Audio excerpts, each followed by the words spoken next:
We're snorting cap rates and shooting up cash flow here at Deal Junkies.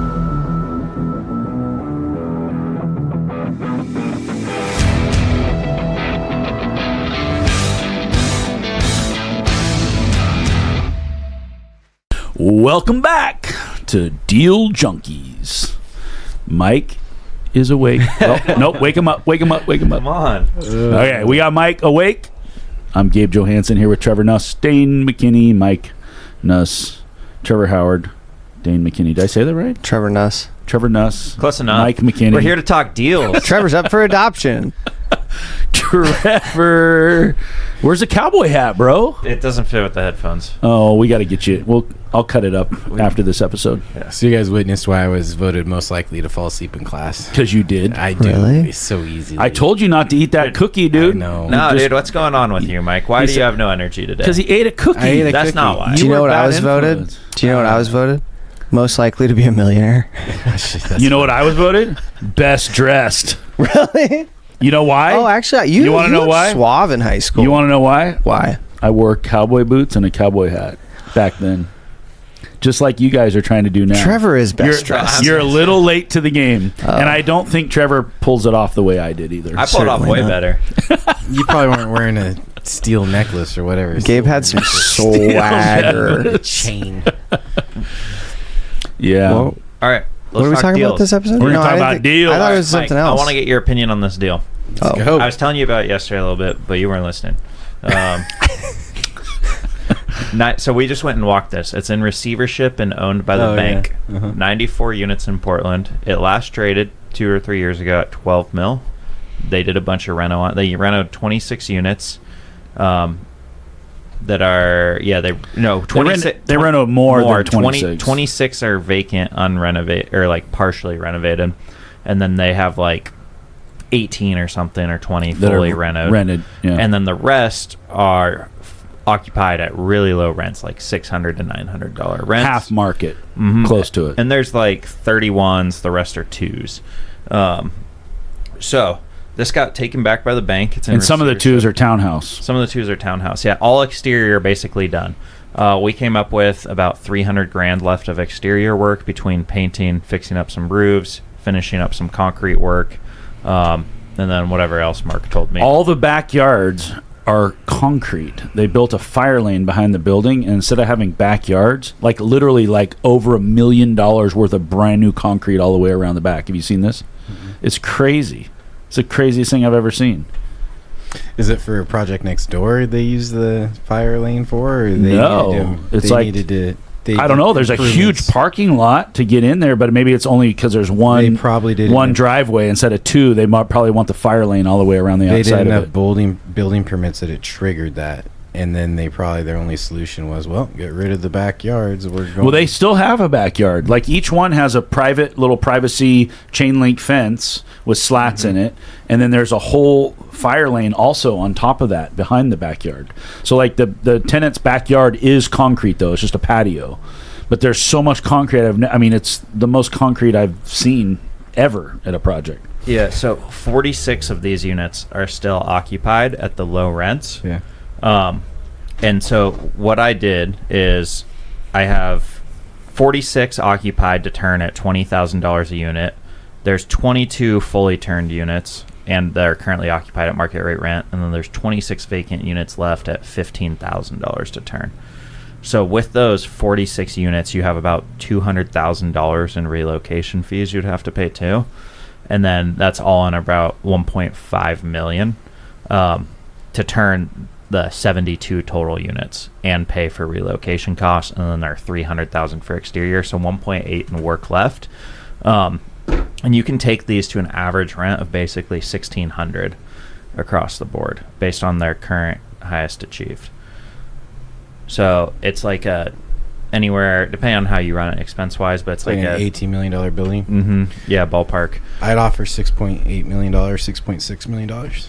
Whoa. That's not going to work. So what we did, We offered 9 and they said no. we offered 9. We were going to be all in with the 1.8 plus all the, and we are going to have to take on 11.5% rate and have interest reserved. And then we were going to be all in at 9, around 12 or something. And then we could pull a $12.4 million loan on the back end and pull all the capital back out. We needed about 2.7 to do that. Mm-hmm. So they said no. The guy... The bank said no? The bank said no. Yeah. The next highest offer was... say yes later. Well, yeah, maybe. The next highest offer was 9.3, and it was the guy trying to buy back the building. Which is lost it. Which is super interesting because he would have just got, $3 million off knocked his his loan, yeah. Which is pretty sick. It's a reset. It's a new partnership. I don't know. Yeah, that's what happened in the Great Recession. Is all the builders started trading lots, right? Because you have bad basis, bad debt on this lot, so you can sell it, short sell, deleverage it, and then you go to that same person. Sell it to your buddy, and he sells you his. Yeah, it's like, hey, guess what? I owe $400 on this. I'm going to sell it to you for $200. You owe $400 on that. You're going to sell that to me for $200, and we're now new basis. And they can move forward. Which is crazy to me that the bank is just taking the loss on it, and they're not going through the foreclosure Who else is going to process. take the loss? Yeah, I guess they're holding it at that point. Yeah, but that's how this gets deleveraged. Yeah. Right? Either because until the bank takes the loss, it's just the LPs that are taking a loss. Mm-hmm. But LPs are not incentivized to take a loss, so it's usually the banks. Which is funny because the bank's probably using investor money too. So it's just which group of investors is going to lose their capital? Yeah, the debt side or the equity side? Yeah. So I mean, the bank will sell it at some point. The other thing is you could get an escrow and then try and negotiate it back down during escrow. Yeah. So what they said their minimum was 9.7. We needed a 60-day close. We were giving them $100,000 of VM, going hard in 30 days, no financing contingency, just inspection. And we just needed that because we had to go raise 2.7, and we thought we could on that deal. Dane, could you do that for us? Easy peasy. Yeah, Okay, great deal. cool. I have a question for Mike. In Multnomah County, this relocation thing. So if you've got units that are way under rented, the whole point of rent stabilization is you can't come in and do no cause eviction. So if you're going to come in and either raise the rent over the 10% allowed, or you're going to do like a QLR and give them 90-day notice and pay them a month's rent. In Multnomah County, you also have to pay relocation, correct? And that's based on unit type. So Studio 1, 2, 3. It's the city of Portland, yeah. So you have to do it at the state level. So it's not Multnomah County, it's Portland proper, correct, within the boundary of Portland proper. Yeah. And so can you go into all, let's say there's 25 units there that are half a market. Can you go into every single one of those and tell them either we're raising your rent or we're going to pay you the $3,500 to $5,500 to leave? Yeah, but you have the 10% rent increase cap at the state of Oregon, so you can't do that. So that's your cap for rent increases. You can do a qualifying landlord reason. Because we're going to renovate the unit and put new tenants in. Mm-hmm. But in Portland proper, you got to pay relocation. So rather than 1 month's rent, which might only be $600 or $800, you're going to pay $4 or $5 to do it. Yep. So why wouldn't this developer who lost it? Why didn't he go in and do that all at once, you think? Like, why didn't he just... Because he was offering them, like, 1 month's rent or 2 months' rent or something like that to go, like, cash for keys. You think he didn't... I don't think this guy knows. This guy knows. Yeah. He's smart. He is. Maybe he just felt like he couldn't turn all those at the same time. That's what I was going to say. He's running so many projects. I wouldn't do it either. You've got how many vacant units? Do you really want to go get a... So he was probably going to do it on half the project or a quarter of the project and do it in phases, and he just hadn't got to that phase. And what I would do is I'd probably... Because a lot of those tenants are probably Section 8 tenants, and so what you're trying to get on those renovated units and rent-wise, they can probably qualify for Section 8, and so you terminate those leases and have them go back in Section 8. Yeah. I think he built like a 4-phase plan, and he got to phase 2 and failed. Yep.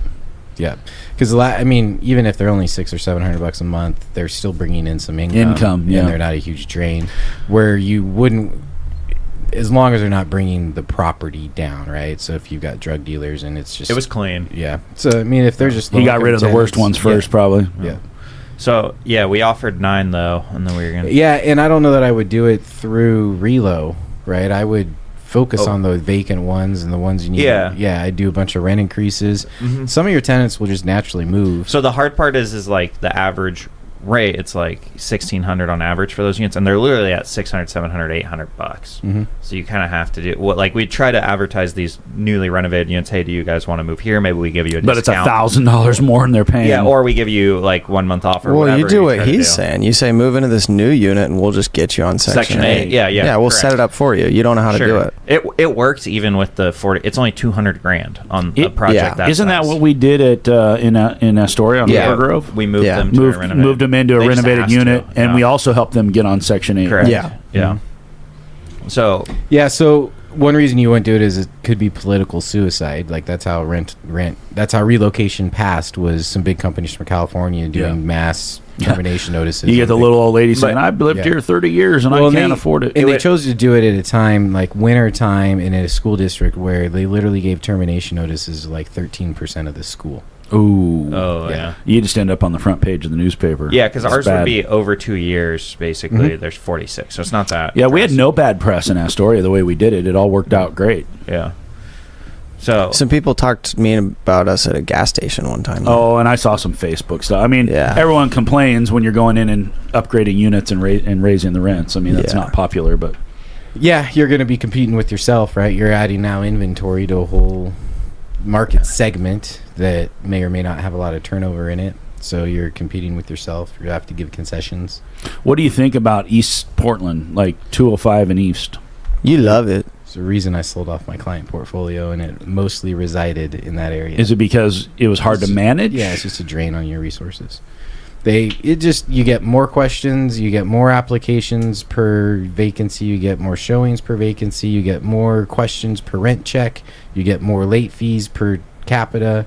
It's just more intensive. It's management intensive. So if you weren't managing it yourself and you could hand that off to a management company, as an investor, I would only do it as an owner. Not a manager. Correct. You don't want to manage on the east side. And why is that? Just the tenant population is just tougher to deal with? That's just the cheapest part of town. And so as we've had mass changes in rent, the people that can't afford and keep up in the neighborhoods they were in moved to East. So really this is some gentrification. When you're going from $800 to $1,800, you're going to have a totally different tenant base there when you're done. Does that make sense? But that's the thing, is you're not. It's going to be the same. Correct. Does that make sense for market rate rents? Like a one renovated $1,300 to $1,400, a 2x1 flat $1,500-$1,600, and then like $1,800 for a townhouse. Right.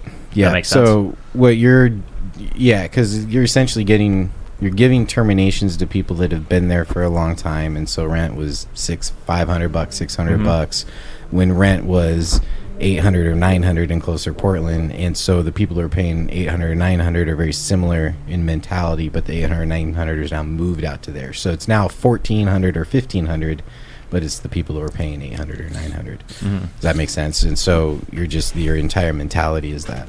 So the affordability pushes out further and further and further. Yeah, this is where people move to when they're getting pushed out from affordability standpoint. And so your rents there are now maxed at that 14 or 15 because you just now have a whole pool of people that's all they can afford. When I first went there, I thought that was too high of a rent, but then once I started studying a little more, it seemed like that's just what market rate is there. Yeah, it's actually kind of interesting what market rate is, because it's still gone up. It's weird, though, because when I was studying Portland, of course, I was looking closer in. 10, 12, 14 years ago, a two-bedroom unit was $1,600 in Portland. I mean, this hasn't... I mean, of course, it wasn't east of 205, probably. Back then, it was probably a few $100 cheaper. Yeah. But now... So, for a while, you had so many people that could afford $1,200 to $1,400, and it was just... That was your... $1,200 to $1,400 is what a 2-1 was going to be east of the county. But that's kind of started to come up a little bit because now you have a whole demand of people, and then incomes have come up a little bit, right? So if it was $1,200 to $1,400 for 3-4 years, well, 10% increase now gets you to 13 to 15. And so you've got a pool where we have had wages increase, and there is a demand pool there. It's just more intensive. You're going to get accused of being a shithole landlord more. You're going to get accused of racism more. You're going to get accused of a lot of things because that's the class of humans that you're dealing with. Yeah, it's the part of town where suddenly the business signs aren't in English anymore. Like one block is Korean and one block is Ethiopian. You get more, but it's not that. It's how do you say this? Your abundance mindset correlates to your income state typically, right? To the amount of complaining. So I don't want to say someone has a victim mindset, but I'm sorry, when I'm renting my 8-class properties in close in Portland, no one ever says, you're going to hear from my attorney. Yeah. And I never have to respond, here's their phone number. Right. You know, like you hear that in the lower, because they don't qualify because they have low screening, and then it's a reaction, right? Well, I'm going to bully my way in and I'm going to threaten you with an attorney. I don't have. I got a funny email a couple of days ago from a tenant, and it's funny now that they have Chat GPT because you get the letter and you're like, is this from an attorney? And then very legal. I read it and I was like, wow, the tenants are learning how to use Chat GPT. This is not a normal tenant complaint. And not that you don't have that in other asset classes, right? Like I have a pretty nice building in a pretty decent part of town, and you move the tenant in, and from the get-go they're just a pain in the ass, and it's this complaint and that complaint, and then they call a housing violation, and then we have an inspector through and we get a list of things and we cure that entire list, and then we get a letter from the attorney that the tenant, so now the violation's been closed because we repaired everything and nothing was life safety issue. Like it was a small list, it was done in a week, but the tenant gives the letter from 4 months ago to an attorney, and then they get the attorney to send a pro bono attorney. Now they send us a letter that we want this, we want a rent credit, we want this, and so our response is no. No, all these are cured, and you have a problematic tenant, and we're not going to bend over because you think you deserve something, especially because you're a squeaky wheel about it. Mm-hmm. So just more management intensive. Would you so as an owner, would you invest in that market still if you were not dealing with day-to-day? Yeah, but so I would model this out as a bleeding project for a period of time. A couple years. Mm-hmm. Yeah. So it's a 2-year project until you can refi it at that point, so you gotta have the interest reserve and everything, or the cash reserve. But so like they came back. So you said you needed like 1.8 to do the reposition, but 2.7, so you got $900,000 and 2.7 to get the 80% LTC with the interest reserve built in to pay for that 2 years of work and bleed on your 11.5% rate. But now you're in it. You're like your 65% valuation 2 years down the road. Yeah, like, what's 12 divided by 18? 9.3 is the price, right? 12 divided by 18. That's 66%. Cool. Yeah, good math. The math is 9.3, but they want 9.75. But so the highest was 9.3. We're at 9, and then they came back and they're like, our minimum is 9,750,000, and you got to close in 45 days. And then we were like, we can't do that because like it's just we have to get the money. We got to get the loan. We won't be able to place in that amount of time even. Yeah. They're expecting you to use hard money. Yeah, and we would. Ish. It's like more of a construction. They need to make debt. up for that in their price then. Yeah. So then that's where the other thing is who's going to buy it. Yeah.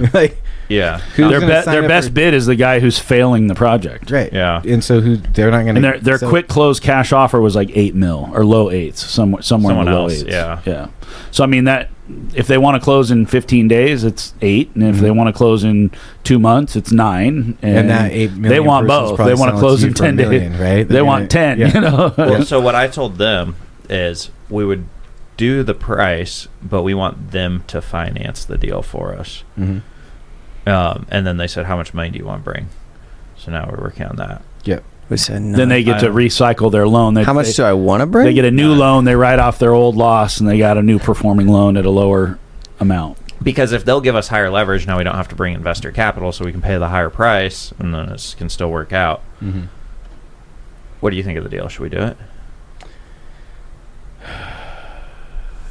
Mike's going to say no. No, I think that's a good deal. I just understand what you're getting into. It's a big project. Yeah. It is a bandwidth suck.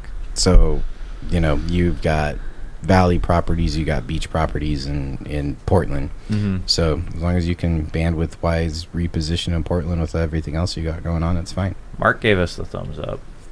And then I said they want... Mark's a fucking contractor. That's what they do.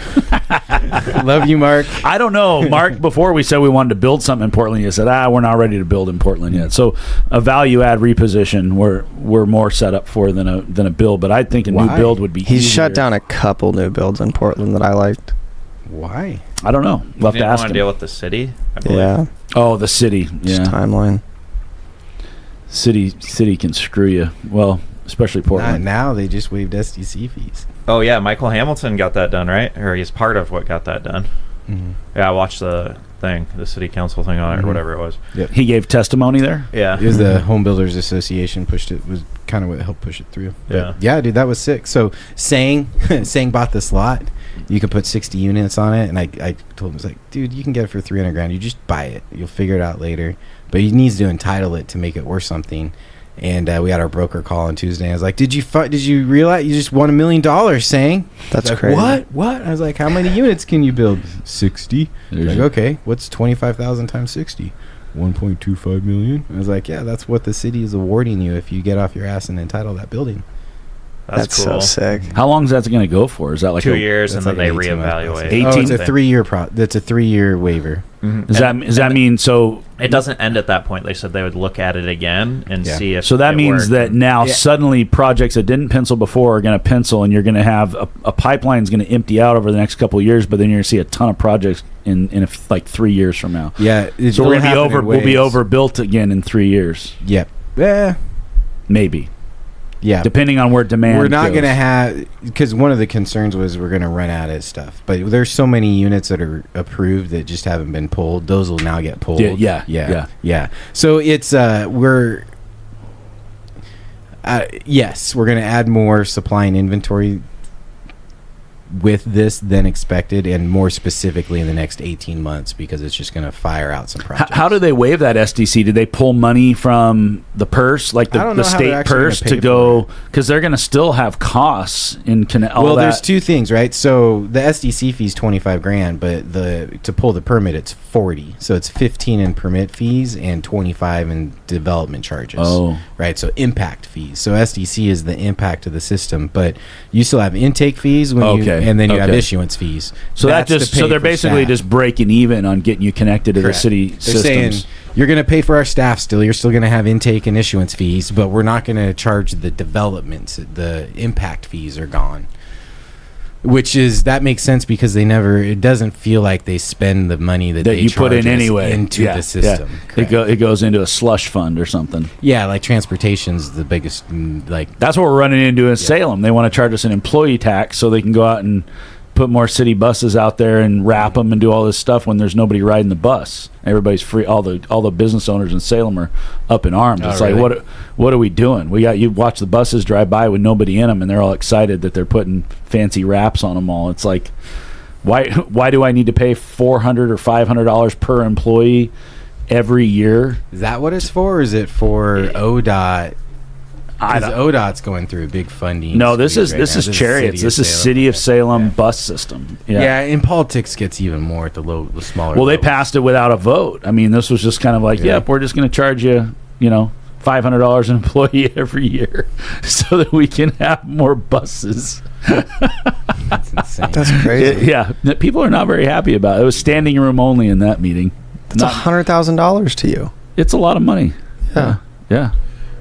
That's a lot of money. I'm glad we don't have very many employees. Oh shoot, we gotta pay that too. Yeah. Oh, Trevor's suddenly interested. I think if you're a small business, it doesn't count. Oh, it's for everybody. It's a payroll tax. I'm gonna talk to my bookkeeper. We got CAT tax and PTE tax, and now I have a Chariot tax. So it's getting more and more expensive to do business in Salem. Another update on Deal. So me and Gabe, we went to this meeting with this seller, and then we sit down, and it was for us to buy the deal, and then Gabe talks about his motivations, and then I was like, I don't think we should buy your deal. You should just put it in the SMI fund. And then like, but what would you do? I was like, it doesn't matter. You should just put it in the SMI fund. And they follow up with us after the meeting, like, we actually don't want to put it in the SMI fund. We would like to do that deal with you guys potentially. And why? I don't know. It was because there hadn't been an exit of your fund yet. Oh, so they were worried about that for whatever reason. There hasn't been an exit for us either. Yeah, so I don't know. Whatever. Did you tell them that we're never going to exit? Yeah, I don't know. It's a funny thing about your business model: when it doesn't have any exits, you don't have any fucking exits. Yeah. It is weird how that works, isn't it? What? I don't understand the Well, if they want proof of an exit, but your whole business model is not exit. to not have an Yeah, exit. we actually hold assets. Yeah. But like, so they came back and they want to see what we can do on that building now. But I don't think I like that deal really. Which one? It's the 53 unit bricker. Oh, Yeah. yeah. I mean, I don't know. I think it's a fine deal. You don't want to buy a bricker. No, It's a nice bricker. Good bricks. unreinforced Good bricks. masonry. Oh, never mind. We don't want to buy You that are one. in. Never mind. Bad bricks. Bad bricks. There's no reason to. There's no- Because it's an unknown what you're signing up for. okay. Yeah, So don't even buy that. I didn't realize it was bad bricks. I thought one of them we were looking at wasn't unreinforced. Well, maybe I believe this is on. I don't even know how you put insurance on that today. Right. I got a couple Well, quotes the last time we looked at one. Dude, fucking Countrywide keeps terminating. Every I'm seeing renewal they're getting terminations out of it, left and right. Yeah, like I was at a golf tournament yesterday and Countrywide was there. I was like, fucking losers. I have a little project in Astoria that, Did I say that? it took I think I might have talked about this already, but it took 100 carriers to get an insurance policy on it. The first month we owned it, we finally found one insurance company to take it, owned by Berkshire Hathaway. They dropped us after month 1, and so we were able to go out. Finally, we got some sort of program to put us on. I mean, it was almost kind of like a government program or something. We have to pay $700 per unit per year for insurance, and half the units are SRO. Oh wow, I mean, this is just a little turd Oh, property. wow. that's a lot. Yeah. Sell it. That's like crazy. double. Well, what I'm doing is I'm upgrading all the wiring because they don't like knob and tube wiring. It's 100 years old and it has knob and tube. So I'm upgrading all the wiring to put panels in and redo the wiring. And then we can go out and get new insurance. It'll probably be half as much. But insurance is nuts. It's the only, like every single day we're talking about insurance. Our costs are fine. It's not a cost issue. It's just a coverage issue. Do you use a broker, or do you go direct to the? We have a really good broker because we were going direct to like a number of big outlets. No, I use a broker. Oh, Yeah. I like ours a lot. Derek Stickle. Derek's. Who's he with? Stickle. Well, I won't take his Stickle business. Agency. Huh? The Stickle Agency. Stickle Agency? Oh, that You got makes sense. 25,000 listeners right now that are hearing that. Call Stickle Shit, Insurance. I need my next policy for free. Whoa! Let them know. We gave a shout out. But State Farm, I get, Alex, for whatever reason, they insured the last 2. Yeah, but then they insure them for how long before they drop you? That's the problem. He usually Now insures they- us for like 3 or 4 days. Now they have to insure you Yeah. in your personal name. They can do your entity as an additional insured, but they can only do 5, and now they can only do 5 policies. They can do 5 per household. They told us that we couldn't suck, get dude. insurance with Stack because it wasn't. They were like, we need an entity that's 3 years old. Well, and then we're like, Or we make like- a new entity for every project Yeah. we buy at the time of closing. that's We're what like, I these are did. all single asset Yeah. entities. Maybe These are that's the way different we can't insure partnerships. those. Maybe that's the way they're getting away with it, is doing a personal name. Well, I don't know. But this deal. Anyways. So do we don't want this thing anymore? I don't know. We'll have to talk about it at our meeting. Oh, I I was thought we were gonna talk 94 about it unit right or- now. Mike said don't buy it. I got 2 people I want to talk to about it, and neither of those people are here. Sam and Mark. Sam and Mark are the only 2 people. How would we buy it? Would we do? I don't know. That's your job. Okay, we'll buy it. Come on, broker. I'm not. He's not a broker anymore. Retired broker. He's still wearing his I'll shirt. figure it out. I'm supporting Gabe. I still haven't got my Deal Junkies. That's because Trevor only has 4 shirts. I have a Stack shirt for you, but I don't have a Deal Junkies shirt for you. Do you have a we gotta Stack order shirt more. for me? No, it's too big. You See, lost That's too much Dane's. weight. Shared, That's Dane's, and he took mine. No, Trevor. Yeah. I am smaller than you. Trevor's been calling me fat lately. Really? No. This that's sounds not like an true. abusive relationship. That's not true. I did kind of. He said that Jaron called him chubby, and then I said, well. So I kind of called him. I won't tell you what I didn't mean Jaron it, called though. me yesterday. It wasn't very nice. It's probably a good idea. All right, Mike's got to get out of here to go do a deal. Are we going to wrap this up? Yeah, because none of you guys Oh, want yeah. to talk about my deals, so we're Your deals we're leaving. suck, We're Trevor. leaving. Mike said don't do any of these deals. These are good. No, deals. do the 94 unit. Just Don't buy a bricker. don't ask me to manage it. That's the problem with managing your own deals. You see the whole other side of it of why you don't want to own it, all the headaches that come along. Mm-hmm. All right. Deal Junkies, thanks for listening. Please share us, and we'll see you next time.